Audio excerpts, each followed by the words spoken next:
Kamati imesikiliza tulichokizungumza, kamati itakitolea maamuzi baadaye.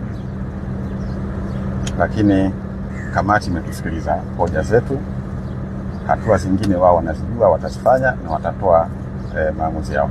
Damaro pamoja na Yanga hawajafika na kamati imeamua kutusikiliza sisi. Kwanza watajua wao wenyewe kamati ni utaratibu gani watatumia kufanya maamuzi pamoja na kuwasikiliza hao kama kutakuwa na hiyo haja. Upo tayari kupokea maamuzi yoyote ya kamati? Maamuzi ya kamati tutayapokea na tutayaheshimu. Yeah. Lakini msiporidhishwa naye? Kanuni zinasema nini nitakufanya.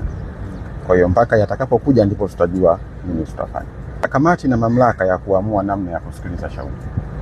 Kwa hiyo kamati iliona hii ni namna bora na sisi tunaliheshimu. Kwa hiyo hamna tatizo. Kanuni na pamoja na taratibu zinasema kama kamati za ndani zikishindwa nayo nafasi nyingine ya kwenda FIFA. Hapana, FIFA hawezi kwenda kwa sababu FIFA ina mamlaka sawa. Yes. Pengine mnaweza mkafanya hivyo kama hamtoridhishwa na kile ambacho nyinyi mnadai na mnaona mna haki nacho. Sheria zinaruhusu na ni haki ya mtu yeyote. Hata wewe usiporidhika na maamuzi, kama sheria inatoa room ya kuapili, unaweza kufanya hivyo. Kwa hiyo kwa sasa hivi siwezi kusema chochote mpaka pale maamuzi yatakapokuja na uongozi wa Simba utakapokaa kuona nini cha kufanya.